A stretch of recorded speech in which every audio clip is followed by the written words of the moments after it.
Hello, hello and welcome. The Kaplan Road, Cherry Jay, Jason, Mansoor. I see Sonita is joining, Dimitri. Hello everyone and welcome to Her Girl Wednesday, the series of interviews to women filmmakers in the film industry and created by Raindance and 16 Days, 16 Films.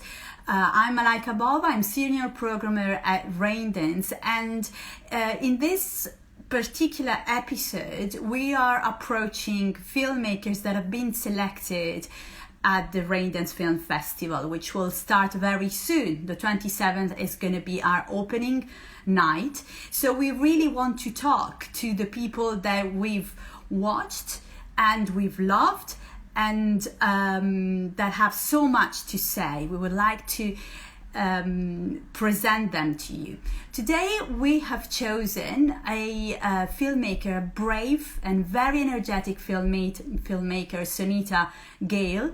She is the director of Hostile, and this is a very important film because it explores and researches how the British government is treating migrants as of today during COVID and just after Brexit. So I hope she's going to be joining us very soon. I see her among the followers of our chat. So I'm just trying to let her in. Sonita can join us today.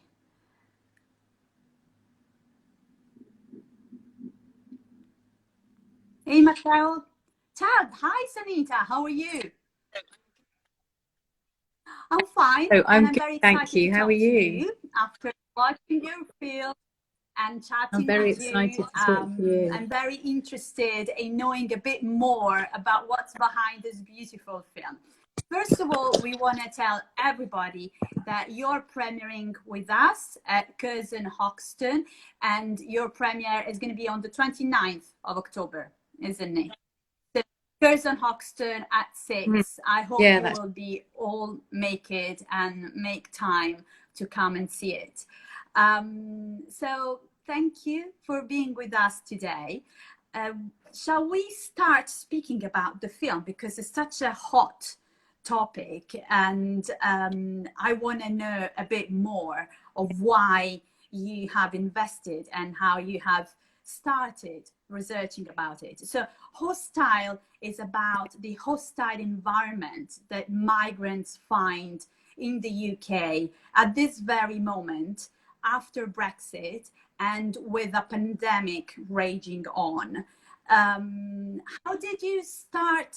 I mean, how mm. did the whole idea triggered, and then maybe we can go in your own definition of what is hostile.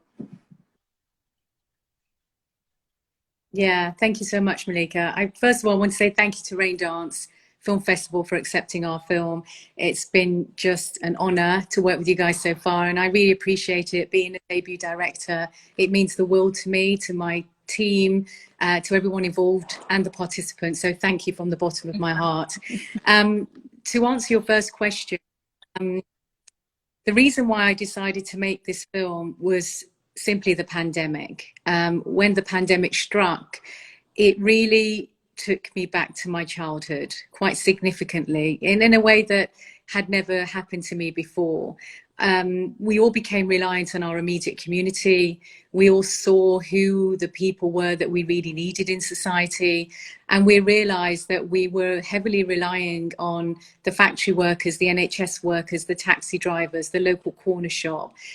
And it reminded me of the community I grew up in. I grew up in a working class community in Wolverhampton, in a Sikh community where everything was in a mile of where we lived. You know, the temple, the corner shop, the factory that my parents worked in, everything was local. So our lives were very localized. We relied on each other.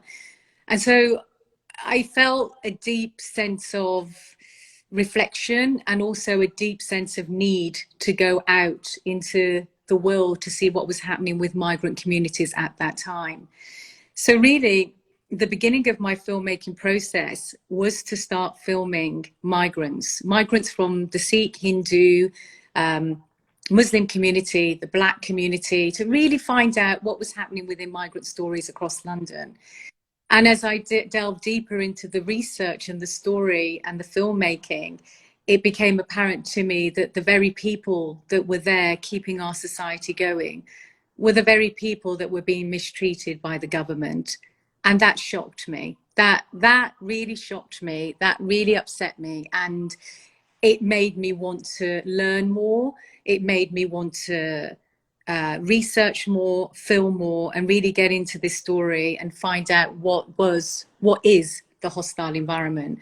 So it was really the opening of my research was within migrant communities, which led me to finding out about the hostile environment. Next question. The film is called Hostile, and what is hostile? What is the hostile environment that you dig out in your film? Yeah, well, the hostile environment is really a set of policies that was brought about really around 2012 by Theresa May, then Home Secretary. I mean, it was coined by her, but it was a terminology. It was a term that was used previous governments in the New Labour Party, for example. But really, it's a web of policies, and those web of policies are set about to really restrict migrants that are deemed undocumented and illegal. So you're here living in this country, deemed undocumented illegal by the government. So therefore they make your life very restricted. They restrict your rights to work, restrict your rights to access benefits, restrict your rights to rent, restrict your rights to access healthcare. It's a restrictive policy that makes life so unbearable for migrants when they're here. They're either deported because they can no longer stay here because they don't have the mechanisms to stay here, or it makes their life so unbearable they leave voluntarily. Now, the issue with the hostile environment and these set of policies is that you cast the net so wide, you start grabbing people that actually you can be legal and documented one day, and then you could be deemed illegal and undocumented the next day. And that's what happened with the Windrush generation. Windrush generation came here in the 50s, came here, they left the countries that they left post-empire, believing that they will come here to work, to sustain a living, to sustain a life. 5 decades later, they realize that their landing cards have been destroyed, that they're now deemed undocumented and they're being deported because they don't have the paperwork to stay here. So the hostile environment deems them undocumented, illegal, and so they start sending them back home. So really the film looks and examines the history of the hostile environment, why we have a hostile environment, and who it affects. And it's deeply concerning and it's deeply disturbing, because an individual who feels that they're here legally, lawfully, is deemed illegal because of the restrictive nature of the government, the restrictive policies that the government have, the fact that you can change policy overnight to affect people that deems them illegal and unlawful, and therefore they are subject to the hostile environment, which means that your child may not necessarily get free school meals, which means that you won't be able to access healthcare. If you've got tuberculosis, you're too scared to go to the hospital because A, they'll find out where you live and who you are, and B, you won't be able to afford the bill at the end of it. You can't rent because your landlord has the right now to actually find out who you are, your name, your previous work experience, your address. Doctors, nurses, employers, they become border control. They are effectively having the rights to kind of find out as much information about you as possible. So all of a sudden, as a human being, you're subject to the hostile environment, but you have no rights. You are completely exposed, and you're exposed because the powers that be don't want you here anymore. And so the film really examines why that's happening and why it's continuing to happen today, and the people that it's affecting. And in the film, there's a framework, which is this. the hostile environment.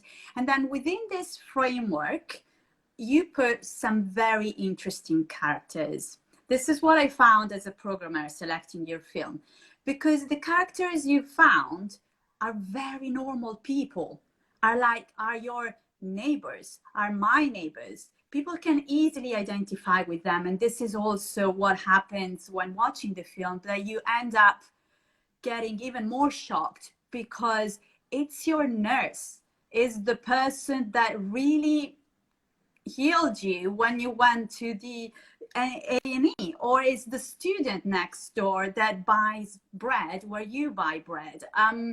So how did you manage to find the characters? How did you create a bond with them and make them speak?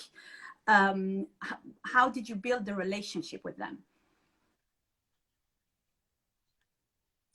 Yeah, that's a really good question. I mean, obviously, in the height of the pandemic, because we started filming almost instantly after the pandemic struck, it was a time of deep reflection. I think a lot of people were inside, so forming relationships with people during this time was very difficult.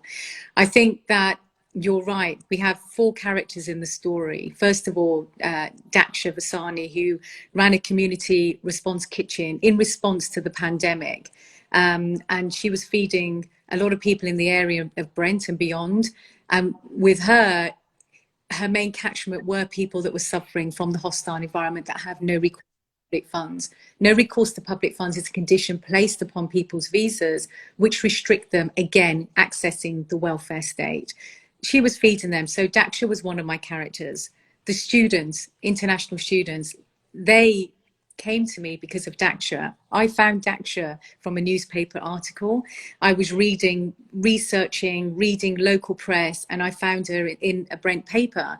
And I was just so amazed that this woman was making 2,500 meals a week, you know. And at the peak of the pandemic, she was up to like 1,000 a day, you know, and it was crazy. So my entry into the story was via her. She led me to the students.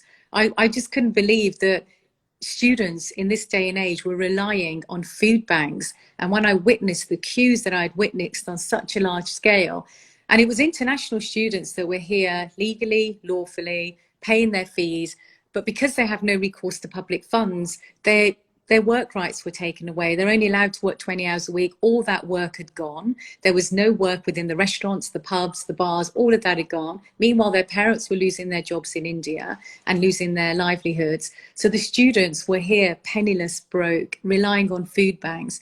So Daksha was my entry into the students. Students, when I researched them, I was then shocked and horrified. And because of the students, I wanted to learn more about no recourse to public funds and the hostile environment. That led me to Farouk. Farouk is an NHS IT worker, was working on the front line during the pandemic. He has been here for 17 years. Scary story.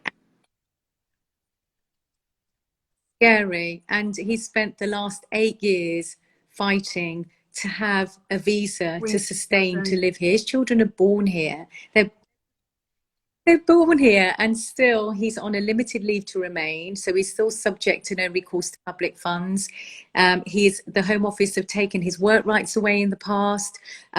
He's now £80,000 in debt. He's still fighting for the right to remain in this country, and without getting an indefinite leave to remain, he will continue to have to pay thousands of pounds a year for visa renewals, for the NHS surcharge, and even his children do not get free school meals.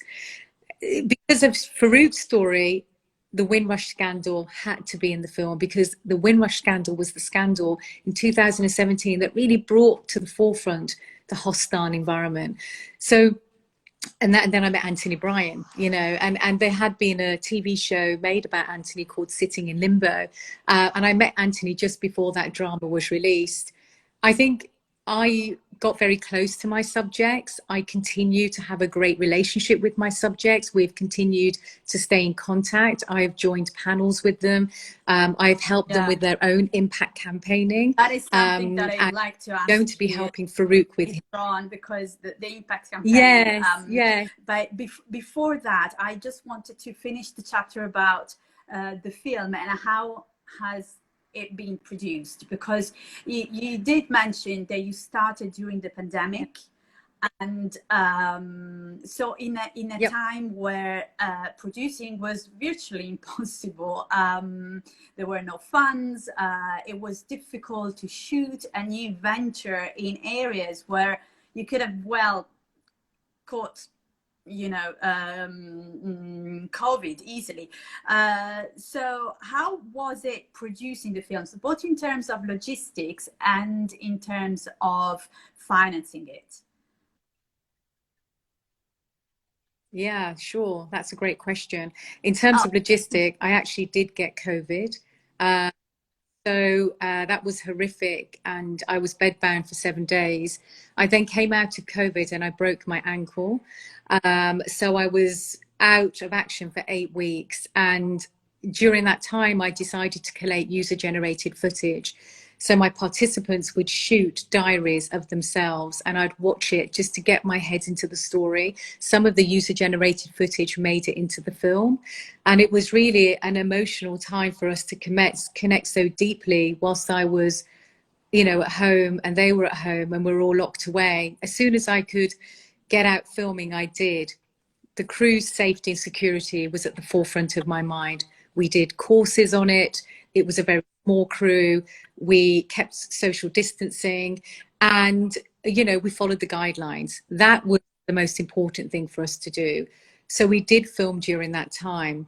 You're right, it was a very difficult time to find money. Initially, it was a lot of favors from a lot of people that helped me along the way. I mean, my cameraman, he reduced his fee massively to help me, and I'm forever grateful to the crew and what they did for me.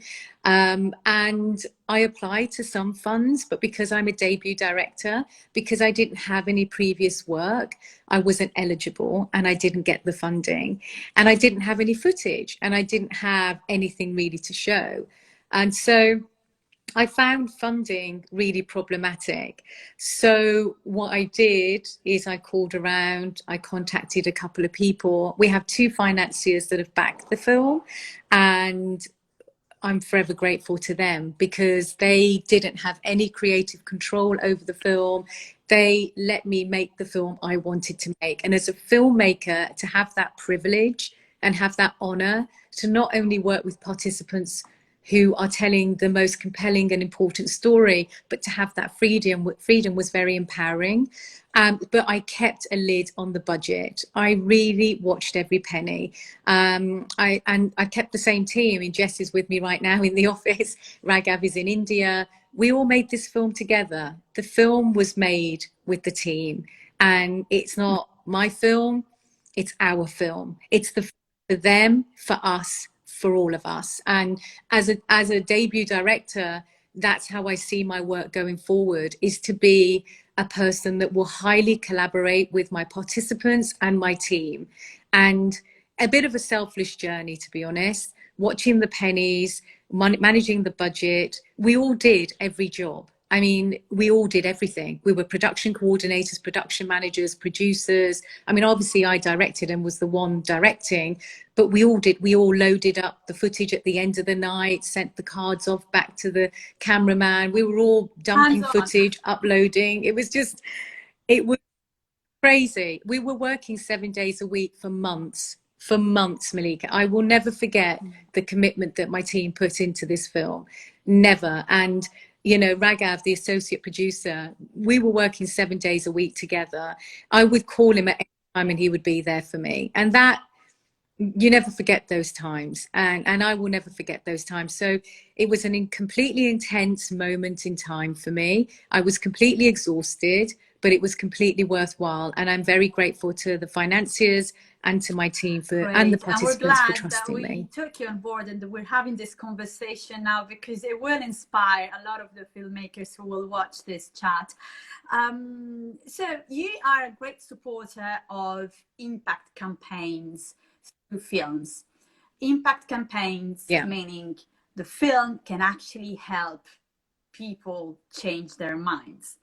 Is that possible? I mean, we believe in that, Yeah. obviously, but you've Mm, managed to fill up the room mm. at Curzon Hoxton, and we'll probably have to ask for a larger screening room because not enough space for everyone wanting to see your Oh, film. that's But so, how is the impact campaign concept work, and how do you think film can mm. actually change people's minds? That's a really good question. Thank you. So we actually started the campaign as soon as we started filming. In our minds, we felt that the campaigning was equally as important as the filmmaking. Every single participant in our film had an issue that was unresolved. Every single participant in our film was suffering at the hands of policies and government. Every single person in our film is a human being. And human beings, we're all here on this earth to live, to have a life, to live this life with joy and happiness, and to see people going through so much pain. It really affected us all within the crew. We had to do something. So we started our campaigning instantly. The mechanisms of our campaign to begin with was to reach out to organisations like JCWI, Migrants Organise, DORC, Stephen Timms MP, INSA, all these different organisations that are working in the realm of the hostile environment, highlighting the plight of the hostile environment and migrant rights. First action was to get them on board with the film that we're making, get them on board with supporting our narrative, having them with us along the journey so that if we had any fact checking to do, if we felt like we were putting misguided information in the film, having them there as a springboard, as a soundboard to kind of bounce ideas off. So that the impact campaign started immediately in earnest when we started filming. What's happened now is our impact campaigning has grown, where we have these organisations on board, and we're formulating now what is our mission statement in the film. We do want to raise awareness about no recourse to public funds, about the hostile environment, but what is our end game? What do we want to do, and what is achievable? So we're working with some 10 organisations on board now that are part of our impact campaign. We're doing a screening with 150 lawyers in November, decision makers, barristers, people that are actively working within government and with these organisations to try and change policy.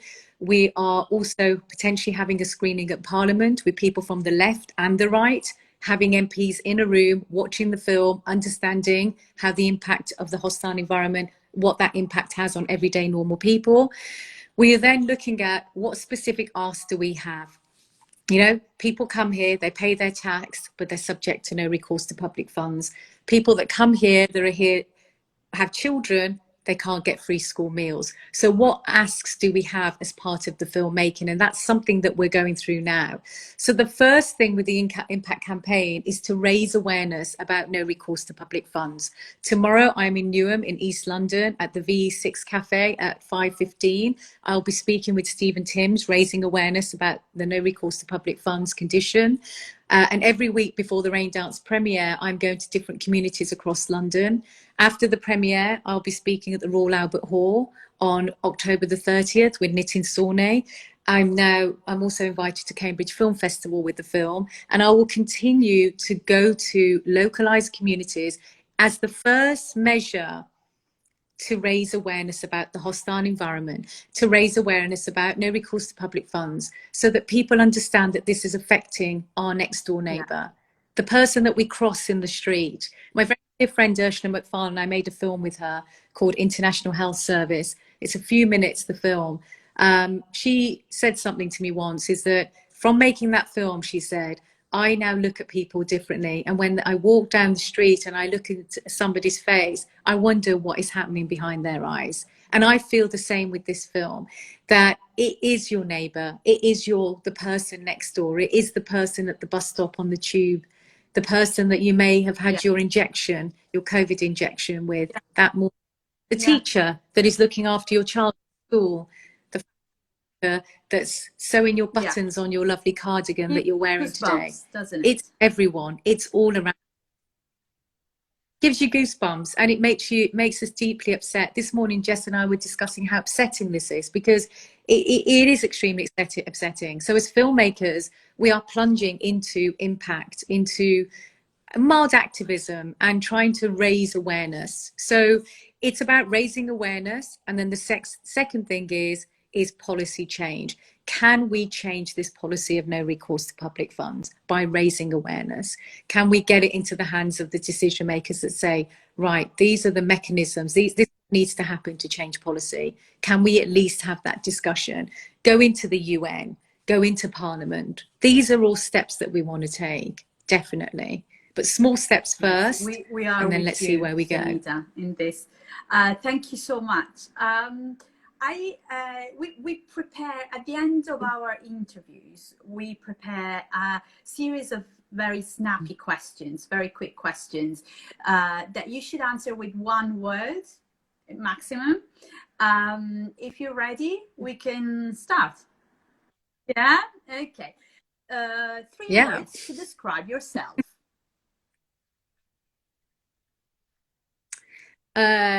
Definitely yes, animated.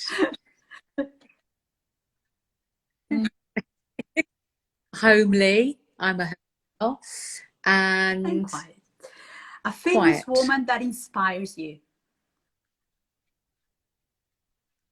Oh, well. Monroe, Marilyn Monroe. I watched her films consistently on VHS.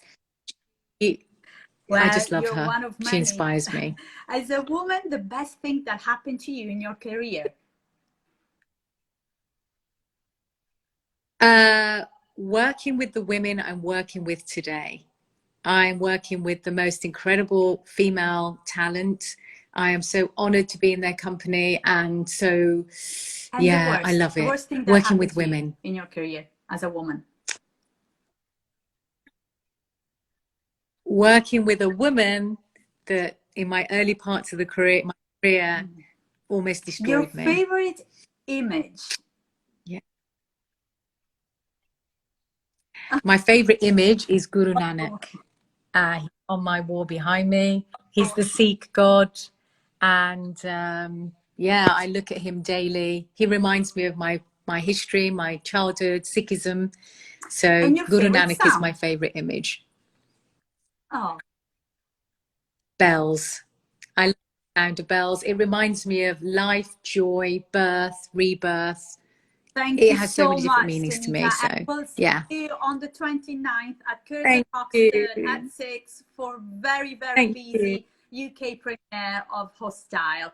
Thank you so much. Thank you. And you have a good day. Thank you so much. Thanks for having me.